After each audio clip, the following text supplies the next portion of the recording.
So student अब अपन बात करने वाले हैं किसके बारे में, सीलोम के बारे में। किसके स्टूडेंट, या इसे अपन क्या बोल रहे हैं, प्रगुहा बोलते हैं। क्या बोलते हैं? प्रगुहा, सीलोम या प्रगुहा। ठीक है, तो देखिए स्टूडेंट, सीलोम क्या होती है। ठीक है, तो यदि अपन बात करें,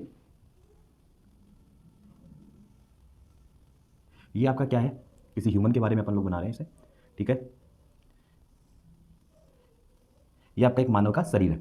तो इस मानव के शरीर की जो ये बाहरी भित्ति है, इसे तो अपन क्या बोल देंगे, देह भित्ति। क्या बोल देंगे स्टूडेंट? देह भित्ति। और इसके अंदर यहां पर क्या होती है आपकी एलिमेंट्री कैनाल यानी आहार नाल। ये आपकी क्या हो गई, आहार नाल हो गई। ठीक है, इस तरीके से आपका ये आपकी आहार नाल हो गई। तो ये आहार नाल की भित्ति हो गई, ये क्या है आपकी आहार नाल। तो सीलोम क्या होती है स्टूडेंट? देह भित्ति और आहार नाल के मध्य क्या होगा स्टूडेंट? देह भित्ति व आहार नाल के मध्य पाई जाने वाली वह गुहा जो मीजोडर्म, क्या है, मीजोडर्म या मध्य जन स्तर द्वारा आश्रित होती है। तो क्या है स्टूडेंट यहां पर सीलोम का मतलब? तो सीलोम का मतलब है कि अपनी देह भित्ति और आहार नाल के मध्य जो गुहा पाई जा रही है वो किसके द्वारा आश्रित है? मध्य जन स्तर या मीजोडर्म के द्वारा आश्रित होगी। मतलब कि ये आपकी क्या है, जैसे मान लो ये आपकी क्या है, ये आपकी हो गई, क्या हो गई आपकी बाह्य त्वचा या बाह्य जन स्तर। ये तो क्या हो गया आपका बाह्य जन स्तर। इसके बाद अंदर क्या बन रहा है आपका, अंदर की तरफ ये क्या बन रहा है, ये आपका हो गया अंतःजन स्तर। तो इनके बीच में जो ये गुहा बन रही है, क्या बन रही है स्टूडेंट? ये जो गुहा बन रही है इन दोनों के बीच में, यानी कि जो आपका एक्टोडर्म और बाह्य त्वचा, जो बाह्य जन स्तर है और आंतरिक जन स्तर है, इन दोनों के मध्य में जो गुहा बन रही है, ये गुहा किसके द्वारा आश्रित है? ये गुहा आपकी मीजोडर्म के द्वारा आश्रित होगी। किसके द्वारा आश्रित है स्टूडेंट? मीजोडर्म के द्वारा। ये क्या मिल रही है आपको? मीजोडर्म। तो ये क्या है, मीजोडर्म के द्वारा क्या होगी, आश्रित होगी। इसका मतलब अगर इसको अपन एक ट्यूब की तरह देखें तो स्टूडेंट देखिए, जैसे मान लो आपका ये क्या है, ये आपका, अगर अपन गुहा को समझना चाहे तो कैसे समझ सकते हैं कि ये उसका वाला, ये क्या है आपका गुहा वाला भाग है। तो इसमें क्या है, ये मध्य में क्या है आपकी, यहां पर गुहा पाई जा रही है। तो ये तो क्या हो गया, एक्टोडर्म यानी बाह्य जन स्तर। ठीक है, इसमें जो बीच में आपको ये छोटा छेद दिखाई दे रहा है, इसको अपन ने क्या बोल दिया, आंतरिक जन स्तर यानी कि एंडोडर्म। और ऊपर की तरफ क्या दिखाई देगा आपको, यहां पर बीच में क्या होगी, गुहा देखने को मिलेगी। यानी इसके बीच में और अंदर इसके बीच में क्या मिल रही है आपको, गुहा मिल रही है। और ये गुहा किसके द्वारा आश्रित है? मीजोडर्म के द्वारा आश्रित है। इसे अपन क्या बोलते हैं, सीलोम बोलते हैं। यदि वो गुहा किसी भी मीजोडर्म के द्वारा क्या नहीं है, आश्रित नहीं है, यानी वहां पर मीजोडर्म उपस्थित नहीं है, तो उसे अपन क्या नहीं बोल सकते स्टूडेंट, सीलोम नहीं बोल सकते। सीलोम का मतलब ही क्या होता है कि वहां पर यदि आपको गुहा मिल रही है तो वो गुहा किसके द्वारा आश्रित होनी चाहिए? मीजोडर्म के द्वारा आश्रित होनी चाहिए। तो ये क्या है आपका, इसे अपन क्या बोलते हैं, सीलोम। और सीलोम के आधार पर अपन जो जंतु होते हैं उनको कितने भागों में बांटते हैं? 3 भागों में बांटते हैं। तो यदि अपन सीलोम के आधार पर बात करें तो जंतुओं में 3 प्रकार की सीलोम पाई जाती है। कौन कौन सी? बेसिकली सीलोम के आधार पर यदि अपन बात करें तो जंतुओं के अंदर सीलोम के आधार पर अगर इनको बांटा जाए तो 3 प्रकार के देखने को मिलेंगे। एक तो क्या होते हैं, अगुह्य प्राणी। क्या होते हैं? अगुह्य प्राणी। एक क्या होते हैं, कूटगुह्य प्राणी। क्या होते हैं? कूटगुह्य प्राणी। और एक क्या होते हैं आपके, प्रगुह्य प्राणी। क्या होते हैं? प्रगुह्य या वास्तविक देहगुह्य प्राणी। तो सीलोम के आधार पर इनको 3 भागों में बांटा गया है, अगुह्य प्राणी, कूटगुह्य और प्रगुह्य प्राणी। यदि अपन बात करें अगुह्य प्राणी तो इनमें क्या होता है, इनमें सीलोम या प्रगुहा अनुपस्थित होती है। तो ऐसे जंतु जिनमें क्या होती है, सीलोम अनुपस्थित होती है, उन्हें क्या कहा जाता है? अगुह्य प्राणी कहा जाता है। इसका उदाहरण जो है, सबसे बड़ा उदाहरण है आपका प्लेटीहेल्मिन्थेज। क्या है स्टूडेंट? प्लेटीहेल्मिन्थेज। तो प्लेटीहेल्मिन्थेज में क्या होता है, ये आपका एक्टोडर्म है, ये आपका एंडोडर्म है। लेकिन जो यहां पर होगा, यहां पर क्या होगी, जो आपकी मीजोडर्म है, क्या है आपकी मीजोडर्म है, वो इसे क्या कर देगी, पूरी तरीके से फिल कर देगी। मतलब मीजोडर्म इस गुहा को पूरी तरीके से क्या कर देगी, भर देगी। मतलब कि इसका जो बाह्य जन स्तर है और आंतरिक जन स्तर है, उसके मध्य में जो क्या पाई जाएगी, मीजोडर्म यानी कि मध्य जन स्तर पाया जाएगा, वो इसको पूरी की पूरी तरीके से क्या करेगा, फिल कर देगा। मतलब इसको पूरा भर देगा, जिसके कारण यहां पर आपको गुहा दिखाई नहीं देती। ऐसे प्राणियों को अपन क्या बोलते हैं, अगुह्य प्राणी बोलते हैं, जिनके अंदर मीजोडर्म जो होती है वो उस गुहा को पूरी तरीके से क्या कर देती है, भर देती है। नेक्स्ट अगर अपन बात करें यहां पर कूटगुह्य प्राणियों की, तो कूटगुह्य प्राणियों में क्या होती है, ऐसे प्राणी जिनमें क्या पाई जाती है, कूट गुहा पाई जाती है। क्या पाई जाती है स्टूडेंट? कूट गुहा पाई जाती है। कूट गुहा क्या होती है? तो यदि आपको इसके अंदर क्या हो रहा है, ये क्या है आपकी बाह्य जन स्तर, ये क्या है उस जंतु का आंतरिक जन स्तर, और इस आंतरिक जन स्तर में आपको मध्य जन स्तर कुछ इस प्रकार देखने को मिलती है। क्या मिल रही है आपको? मध्य जन स्तर कुछ इस प्रकार बैंड के रूप में देखने को मिल रही है। इनको अपन क्या बोलते हैं, इनको अपन बोलते हैं मीजेनकाइम। क्या बोलते हैं? मीजेनकाइम। तो इसका मतलब यदि आपको मेसोडर्म जो है वो बीच में कैसी दिखाई दे रही है, बेड के रूप में दिखाई दे रही है, गोलाकार रचनाओं के रूप में दिखाई दे रही है, इस प्रकार की गुहा को क्या बोलते हैं, कूट गुहा बोलते हैं। और ऐसे प्राणियों को क्या बोलते हैं, कूटगुह्य प्राणी बोलते हैं। उदाहरण काफी इंपॉर्टेंट है स्टूडेंट, याद रख लेना क्या होता है यहां पर, एस्के हेल्मिंथिज। क्या होते हैं, एस्के हेल्मिंथिज। तो एस्के हेल्मिंथिज क्या होते हैं, इनके उदाहरण होते हैं। नेक्स्ट अगर अपन बात करें तो प्रगुह्य प्राणियों की, किसकी बात की जाए, यदि प्रगुह्य प्राणी या वास्तविक देहगुह्य प्राणियों की बात की जाए तो ऐसे प्राणी जिनमें वास्तविक देह गुहा पाई जाती है। तो ऐसे प्राणी जिनमें क्या होता है, वास्तविक देह गुहा पाई जाती है, उन्हें अपन क्या बोलते हैं, वास्तविक देह गुह्य या प्रगुह्य प्राणी बोलते हैं। अब वास्तविक देह गुहा कैसे, मतलब ये आपका क्या है, ये क्या है आपका स्टूडेंट, यहां पर ये आपका है बाह्य जनन स्तर, और ये आपका अंदर की तरफ क्या हो गया, यहां पर अंदर की तरफ क्या है, आंतरिक जनन स्तर। अब इसके अंदर क्या होगा, यहां पर आपको बीच में, यहां पर आपको बीच में इस तरीके से क्या दिखाई देगी, एक गुहा दिखाई देगी इस तरीके से। ये आपको बीच में एक गुहा दिखाई दे रही है और इसके ऊपर किसका स्तर देखने को मिलेगा, आपको मेसोडर्म का स्तर देखने को मिलता है। इस तरीके से ये दोनों ओर से क्या होती है, ये दोनों ओर से आपकी मेसोडर्म के द्वारा क्या होती है, मध्य जन स्तर के द्वारा क्या होती है, स्थित रहती है, और बीच में क्या पाई जा रही है, गुहा पाई जा रही है। तो इस प्रकार की संरचना अगर किसी प्राणी में उपस्थित है तो उसे अपन क्या बोल देंगे, प्रगुह्य प्राणी बोल देंगे। इसके अलावा यहां पर देह गुहा के परिवर्धन के आधार पर क्या बोल सकते हैं अपन, देह गुहा के परिवर्धन के आधार पर यदि इनको बांटा जाए तो देह गुहा के परिवर्धन के आधार पर अपन दो प्रकार की क्या पढ़ते हैं, सिलोम जो है उसको अपन लोग यहां पर डिस्कस करते हैं। तो देह गुहा के परिवर्धन के आधार पर इनको दो भागों में बांटा गया है। एक तो होते हैं साइजोसिलोमेट, क्या होते हैं, साइजोसिलोमेट्स, और एक होते हैं आपके एंटेरोसिलोमेट्स। क्या होते हैं, एंटेरोसिलोमेट्स। तो साइजोसिलोमेट क्या है, देखिए स्टूडेंट, जब आधांतर का निर्माण होता है तो यहां पर जो आधांतर बनने के बाद जो आपकी एंडोडर्म होती है, इससे आपकी दो कोशिकाओं का निर्माण होता है इस तरीके से, ठीक है, जिसे अपन लोग क्या बोलते हैं, फोल्डी कोशिका बोलते हैं, टीलोब्लास्ट बोलते हैं। स्टूडेंट यहां पर क्या हो रहा है कि साइजोसिलोमेट्स क्या होते हैं, जिनके अंदर साइजोसिलोम पाई जाती है। साइजोसिलोम बनती कैसे है, जब आधांतर क्या होता है, आधांतर का निर्माण होता है, तो यहां पर क्या होता है, जो एंडोडर्म होता है उससे दो प्रकार की कोशिकाएं निकलती है, जिसे अपन फोल्डी कोशिका, टीलोब्लास्ट बोलते हैं। ये कोशिकाएं क्या करती हैं, ये कोशिकाएं आपकी यहां पर किसका निर्माण करती है, पट्टिकाओं का निर्माण करती है, और ये पट्टिकाएं आगे चलकर किसका निर्माण करती है, मेसोडर्म का निर्माण करती है। किसका निर्माण करती है, मेसोडर्म का। जब ये पट्टिकाएं इससे क्या हो जाएंगी, अलग हो जाएंगी, तो ये पट्टिकाएं यहां पर क्या हो जाती है, जब अलग हो जाती है तो अलग होकर कुछ इस प्रकार की संरचनाओं का निर्माण करती है, कुछ इस प्रकार की संरचनाओं का निर्माण करती है, और इस प्रकार क्या होता है, इस गुहा का निर्माण होता है। तो अंदर की तरफ तो क्या है आपका आंतरिक जनन स्तर, ये आपका मध्य जनन स्तर जो पट्टिका थी उन्होंने निर्मित कर दिया, फिर ये अलग हुए, तो आपको इस प्रकार की संरचना आपको देखने को मिलती है। इन्हें अपन क्या बोलते हैं, साइजोसिलोम। इसे अपन क्या बोलेंगे, साइजोसिलोम। और यहां पर क्या होंगे, साइजोसिलोम जिनमें पाई जाती है उन्हें अपन बोलते हैं साइजोसिलोमेट्स। ऐसा ही क्या होता है, जो एंट्रोसिलोमेट्स होते हैं उनमें क्या होता है, उनके अंदर जो आपका क्या है, आपका जो आंतरिक जनन स्तर है उसके अंदर क्या होता है, कुछ परिवर्तन आता है। यहां पर क्या होगा,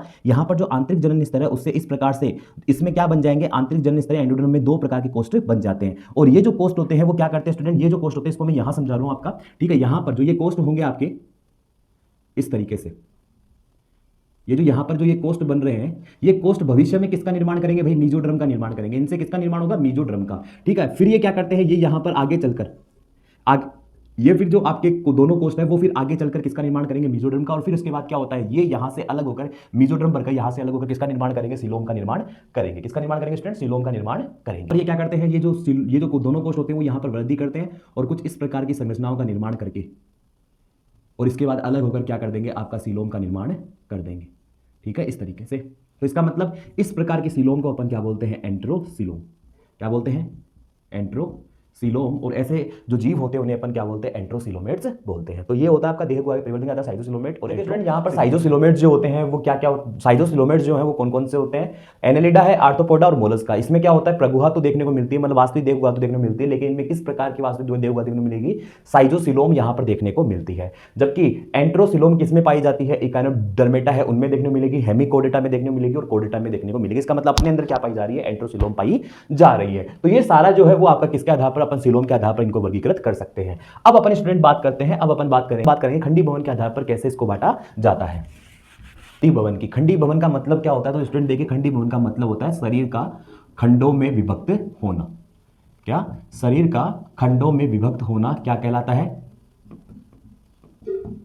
शरीर का या देह का खंडों में विभक्त होना क्या कहलाएगा, खंडी भवन कहलाता है। इसके आधार पर अपन जंतुओं को दो प्रकार से यहां पर खंडी भवन आपको देखने को मिल सकता है। एक तो होता है सतही खंडी भवन और एक आपको मिलता है क्या, वास्तविक खंडी भवन। क्या मिलता है आपको, वास्तविक खंडी भवन।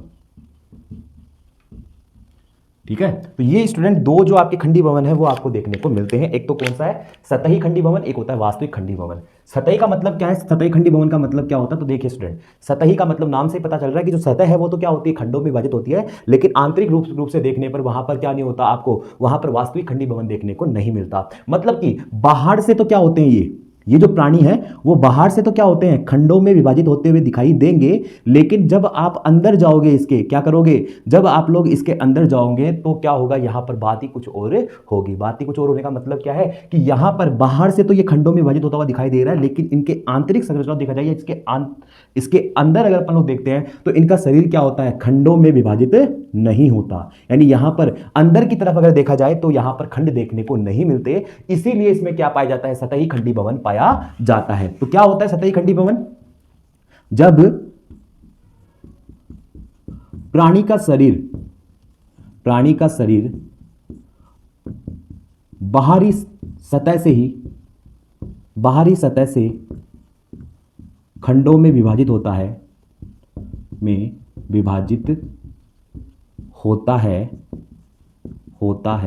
परंतु आंतरिक रूप से कोई खंड दिखाई नहीं देता।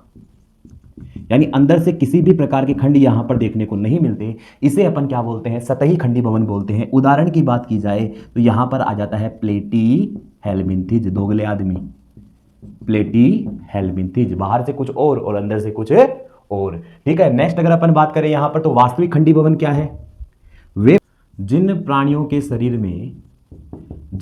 का शरीर बाहरी व आंतरिक दोनों रूप से खंडों में क्या होता है स्टूडेंट, विभाजित होता है, इनमें क्या पाया जाएगा, वास्तविक खंडी भवन पाया जाता है। तो वास्तविक खंडी भवन है क्या रियल में, कि यदि आपका किसी भी प्राणी का शरीर अगर बाहर से और अंदर दोनों तरफ से क्या है, खंडों में विभाजित है। जैसे कि आपका अर्थवर्म देखते हो, ठीक है ना, अर्थवर्म आप लोग देखते हो, तो अर्थवर्म में आपको क्या दिखाई देता है, यदि अपन बाहर से देखेंगे तो भी इसमें क्या होती है, इस तरीके से रिंग्स आपको दिखाई देती है, इस तरीके से। और अगर आप अंदर की तरफ जाओगे, यानी कि अंदर इसको काट के देखते हो, तब भी आपको यहां पर क्या होते हैं, छोटे छोटे चेंबर्स यहां पर दिखाई देते हैं। ठीक है। तो इस प्रकार क्या होता है, जो केचुआ होता है वो बाहर और भीतर दोनों तरफ से क्या होता है, आपका खंडों में विभाजित होता है, और उनमें क्या पाया जाता है, इसी को अपन लोग क्या बोलते हैं, वास्तविक खंडी भवन बोलते हैं। यदि बाहर और अंदर दोनों से क्या है, शरीर खंडों में विभाजित है, तो उसे क्या कहा जाता है, वास्तविक खंडी भवन कहा जाता है। और सिर्फ क्या है, बाहरी सरफेस उसी से सिर्फ क्या है, खंडों में विभाजित है, परंतु आंतरिक रूप से क्या नहीं है, खंडों में विभाजित नहीं है, उसे अपन क्या बोलते हैं, सतही खंडी भवन बोल। इसमें प्लेटी हेलमिंथिज है, और इसमें आपका आ जाता है आपका क्या, इसमें आ जाएगा आपका, एक तो आ जाएगा एनेलिडा में जैसे कि आपका नेरीज है, आपका जो केचुआ है वो, इसके अलावा आपका जो आर्थ्रोपोडा है, इसके अलावा जो आपके ये कोर्डेटा है, तो ये सारे जीव इसके अंदर आ जाते हैं। ठीक है। तो वास्तविक खंडी भवन इनमें देखने मिलता है। एनेलिडा में क्या होगा, आपको मेटामर्स देखने को मिलते हैं। क्या देखने मिलते हैं स्टूडेंट, मेटामर्स देखने को मिलते हैं। छोटे छोटे जो खंड होते हैं, वास्तविक खंड इसी में देखने को मिलेंगे। ठीक है जी। तो मेटामर्स आपको देखने को मिलेगा, मतलब तो इसमें क्या मिलता है आपको, मेटामेरिक सेगमेंटेशन मिलता है। क्या मिलता है स्टूडेंट, मेटामेरिक सेगमेंटेशन। तो कभी क्वेश्चन भी आता है, कभी क्या नीट के अंदर क्वेश्चन पूछते हैं सभी कि जो आपका मेटामेरिक सेगमेंटेशन है वो किसमें पाया जाता है, तो वो आपका बोल सकते हैं एनेलिडा में। या अपन अगर एग्जांपल के तौर पे कभी अर्थवर्म आ जाए, यानी केचुआ आ जाए, तो केचुए में क्या होता है, मेटामेरिक सेगमेंटेशन या वास्तविक खंडी भवन देखने को मिलता है। इसके अलावा जो आर्थ्रोपोडा कोर्डेटा है उनमें भी देखने को मिलेगा। ठीक है जी। तो ये हो गया खंडी भवन के आधार पर। लास्ट जो आपका आता है वो आता है पृष्ठ रज्जु के आधार पर। किसके आधार पर, पृष्ठ रज्जु के आधार पर। तो पृष्ठ रज्जु के आधार पर किस प्रकार अपन जो प्राणी जगत है उसको अपन विभाजित करते हैं। तो सबसे पहले अपन समझ लेते हैं पृष्ठ रज्जु क्या होती है।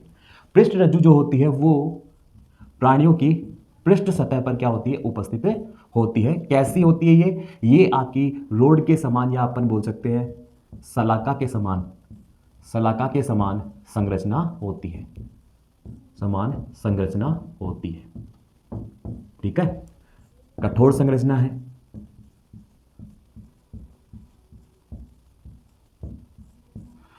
तो यदि किसी प्राणी की पृष्ठ सतह पर यदि किसी प्राणी की पृष्ठ सतह पर क्या देखने को मिल रहा है, किसी प्राणी की पृष्ठ सतह पर आपको क्या देखने को मिल रही है, सलाखा के समान या रोड के समान एक संरचना देखने को मिल रही है, उसे अपन क्या बोलते हैं, उसे अपन बोलते हैं पृष्ठरज्जु। क्या बोलते हैं? पृष्ठरज्जु। और इसके आधार पर अपन लोग क्या करते हैं, प्राणियों को दो भागों में बांटते हैं। ठीक है, पृष्ठरज्जु के आधार पर प्राणियों को कितने भागों में बांटा जाता है? दो भागों में। कौन कौन से? एक तो आपके होते हैं कौन, आपके नॉन कोर्डेटा, और एक आपके क्या हो सकते हैं, कोर्डेटा। क्या हो सकते हैं? कोर्डेटा। तो नॉन कोर्डेटा तो क्या होता है, जिनमें क्या होती है, पृष्ठरज्जु अनुपस्थित होती है, जिनमें क्या होती है, पृष्ठरज्जु अनुपस्थित होती है। और कोर्डेटा क्या होते हैं स्टूडेंट, जिनमें पृष्ठरज्जु उपस्थित होती है। क्या होती है स्टूडेंट? जिनमें पृष्ठरज्जु उपस्थित होती है, उन्हें अपन क्या बोलते हैं, कोर्डेटा बोलते हैं। तो जिनमें पृष्ठरज्जु अनुपस्थित होती है, और कोर्डेटा क्या है, जिनमें पृष्ठरज्जु उपस्थित होती है। अब इनके अंदर क्या होता है कि पृष्ठरज्जु जो होती है वो सभी प्राणियों में आपको कोर्डेटा में नहीं मिलती। कुछ कोर्डेटा में ये किसमें परिवर्तित हो जाती है, कशेरुकाओं में परिवर्तित हो जाती है, वर्टिब्री में क्या हो जाती है, कन्वर्ट हो जाती है। इसके आधार पर अपन क्या करते हैं, कोर्डेटा को अपन तीन भागों में बांटते हैं। एक तो होता है आपका कौन सा, यूरो कोर्डेटा। क्या होते हैं आपके? Euro Chordata. एक आपके होते हैं सिफेलोकोर्डेटा। क्या होते हैं स्टूडेंट? सिफेलोकोर्डेटा। और एक आपका आता है क्या, सिफेलोकोर्डेटा, और एक आता है आपका वर्टिब्रेटा। क्या आते हैं? वर्टिब्रेटा। तो ये तीन क्लास अपन लोग बांट देते हैं। यूरोकोर्डेटा के अंदर दिमाग में रखना स्टूडेंट, सिर्फ इनकी जो लार्वा अवस्था होती है, जो आपकी पृष्ठरज्जु होती है, वो सिर्फ लार्वा अवस्था में पाई जाती है। सिफेलोकोर्डेटा के अंदर क्या होता है, पूरे जीवन पर्यंत रहती है। ये पूरे जीवन पर्यंत रहेगी।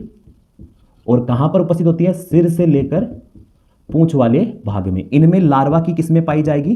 पूंछ में पाई जाएगी। वयस्क में क्या नहीं पाई जाती? पृष्ठरज्जु नहीं पाई जाती। इसके बाद वर्टिब्रेटा की अगर अपन बात करें तो वर्टिब्रेटा में क्या होता है कि जो पृष्ठरज्जु जो होती है, क्या होती है स्टूडेंट? पृष्ठरज्जु। ये आपकी परिवर्तित हो जाएगी किसमें? कशेरुकाओं में। किसमें परिवर्तित हो जाती है? कशेरुकाओं में परिवर्तित हो जाती है। या अपन बोल सकते हैं नोटोकोड जो होती है, क्या होती है? नोटोकोड। ये परिवर्तित हो जाती है वर्टिब्रेट के, वर्टिब्री के अंदर। और आपको नोटोकोड का कुछ भाग आपको कई बार क्या होता है, दिखाई भी देता है, जब आपकी जो वर्टिब्रल कॉलम है, आपकी जो वर्टिब्रल कॉलम है उसके अंदर कुछ जगहों पर नोटोकोड का पार्ट किसी के अंदर दिखाई दे भी सकता है। तो ये स्टूडेंट क्या होता है, ये आपका पृष्ठरज्जु के आधार पर क्लासिफिकेशन होता है। ठीक है स्टूडेंट, सारे वर्गीकरण के आधार थे वो अपन ने डिस्कस कर लिए हैं। अब अपन पूरा का पूरा एक लाइन डायग्राम बनाएंगे जिससे अपन लोग ये समझ सकेंगे कि कंप्लीट प्राणी जगत को कैसे अपन ने विभाजित किया है। तो स्टूडेंट, जो जंतु जगत का पूर्ण विभाजन जो है वो आपके सामने यहाँ पर दिया गया है। लाइन डायग्राम के हिसाब से अपन लोग इसको समझेंगे। देखिए स्टूडेंट, जंतु जगत को अपन दो वर्गों में विभाजित करते हैं, प्रोटोजोआ और मेटाजोआ। मेटाजोआ के अंदर कौन कौन आते हैं आपके? पैराजोआ आते हैं, मीजोजोआ आते हैं और यूमेटाजोआ आते हैं। पैराजोआ में अपन किसको स्टडी करते हैं? पोरीफेरा को। पोरीफेरा मतलब स्पंज। किसको स्टडी करते हैं स्टूडेंट? स्पंज को स्टडी करते हैं, यानी कि पोरीफेरा को स्टडी करते हैं। मीजोजोआ एक अलग संघ है। इसके अलावा आता है यूमेटाजोआ। यूमेटाजोआ को अगर अपन बात करें तो समिति के आधार पर अपन इनको क्या किया है, दो भागों में विभाजित किया है। तो रेडिएटा और एक बाइलेटेरिया। रेडिएटा का मतलब होता है कि इनमें क्या होता है, अरीय समिति पाई जा रही है। बाइलेटेरिया का मतलब होता है इसमें द्विपार्श्व समिति पाई जा रही है। रेडिएटा जो होता है वो कौन कौन से होते हैं आपके? तो रेडिएटा मैंने आपको पहले भी बताया था, इसमें कौन कौन आते हैं आपके? सिलेंट्रेटा आता है और आपका क्या आता है? टीनोफोरा। तो इसको दो वर्गों में विभाजित किया गया है। एक तो क्या है आपका सिलेंट्रेटा और एक क्या होता है? टीनोफोरा। बाइल ने डिवाइड किया है किसके अंदर? प्रोटोस्टोमिया और ड्यूट्रोस्टोमिया। देखो भाई, बाइलेटरल सिमेट्री यानी कि द्विपार्श्व सममिति जो होती है वो प्लेटी हेलमिंथिस से लेकर किसमें आती है? आपकी कोर्डेटा तक आती है। लेकिन इनके अंदर भी क्या होते हैं, कुछ और भी क्या होते हैं आपके यहाँ पर कुछ लक्षण होते हैं जिनके आधार पर अपन लोग वर्गीकृत कर सकते हैं। जैसे कि भ्रूणीय मुख की उत्पत्ति या गुदा की उत्पत्ति किसके आधार पर अपन लोग, उसके आधार पर अगर अपन लोग बात करें तो अपन क्या कर सकते हैं, इसको दो कैटेगरी में बात कर सकते हैं, प्रोटोस्टोमिया, ड्यूट्रोस्टोमिया। ये अपन ने उसमें बात नहीं किया था लेकिन इसमें मैं इसको ले रहा हूँ। प्रोटोस्टोमिया क्या होते हैं? प्रोटोस्टोमिया वे प्राणी होते हैं जिनके अंदर उनके कोरक रंध्र का निर्माण हो रहा है। जैसे कि आपका ब्लास्टुला है, उससे क्या हो गया? ब्लास्टोपोर बन रहा है। यहाँ पे इसमें क्या बन रहा है? ब्लास्टोपोर। तो इसको अपन लोग क्या बोलते हैं? ब्लास्टोपोर मतलब कि कोरक रंध्र बोलते हैं। यदि इस कोरक रंध्र से किसका निर्माण होता है? मुख का निर्माण होता है। जब भ्रूणीय अवस्था में क्या होगा, जब आपका क्या हो रहा है, ब्लास्टुला से जब आपका बेसिकली जो ब्लास्टोपोर है यानी कि कोरक रंध्र है, यदि उससे किसका निर्माण हो रहा है? भ्रूण के मुख का निर्माण हो रहा है, तो इसका मतलब वो क्या कहलाएंगे? प्रोटोस्टोमिया कहलाए। तो यदि अपन बात करें तो अगर ब्लास्टोपोर से क्या है स्टूडेंट, ब्लास्टोपोर से अगर किसका निर्माण यानी कोरक रंध्र से अगर मुख का निर्माण हो रहा है तो इसे अपन बोलते हैं प्रोटोस्टोमिया, और उस कोरक रंध्र से यदि गुदा का निर्माण हो रहा है तब उसे अपन बोलते हैं ड्यूट्रोस्टोमिया। ठीक है, प्रोटोस्टोमिया में कौन आते हैं? तो इसमें आपके जैसे अगर इनके अंदर अपन गुहा के आधार पर बात करें तो प्रोटोस्टोमिया में कौन कौन से प्राणी आते हैं? एप्रोगुइये, कूटगुइये और साइजोफिलोमेट्स। एप्रोगुइये प्राणियों में कौन आएंगे आपके? प्लेटीहेलमिन्थिज। कूटगुइये में कौन आएंगे? तो अपन ने पढ़ा था कूटगुइये में कौन आते हैं आपके? एस्केहेलमिन्थिज। कौन आते हैं स्टूडेंट? एस्केहेलमिन्थिज। और साइजोफिलोमेट में कौन आते हैं? तो साइजोफिलोमेट में कौन आएंगे आपके? एनेलिडा आर्थ्रोपोडा और मोलस्का। देन अब बात करते हैं स्टूडेंट ड्यूट्रोस्टोमिया। तो ड्यूट्रोस्टोमिया के अंदर आपका अगर अपन बात करें तो इनमें ड्यूट्रोस्टोमिया में कौन आएंगे, सारे के सारे एंट्रोसिलोमेट्स आएंगे। कौन आएंगे आपके, एंट्रोसिलोमेट्स। तो एंट्रोसिलोमेट कौन कौन होते हैं, इकानोडर्मेट्स हैं, वो है हेमिकार्डेटा और कोर्डेटा है। फिर कोर्डेटा को अपन पृष्ठ रज्जु के आधार पर अपन ने बेसिकली कोर्डेटा नॉन कोर्डेटा जो संघ बनाया था अपन ने, वो पृष्ठ रज्जु के आधार पर बनाया था। फिर पृष्ठ रज्जु किसमें रूपांतरित हो रही है, कशेरुकाओं में रूपांतरित हो रही है। उसके आधार पर इस प्रकार अपन लोग क्या करते हैं, जंतु जगत का वर्गीकरण करते हैं। अगले वीडियो में स्टूडेंट अपन बात करेंगे जो आपका संघ पोरीफेरा है उसके बारे में। उसके अगेन अपन बात करेंगे नेक्स्ट वीडियो में सेलेंटेटा, टिनोफोरा, इनके बारे में। तो स्टूडेंट ये जो मीडियम वाले जितने भी स्टूडेंट हैं उनके लिए एक नई सीरीज है। अगर वीडियो अच्छा लगा तो वीडियो को लाइक करें, सब्सक्राइब करें, ज़्यादा से ज़्यादा शेयर करें। Thank you and have a nice day.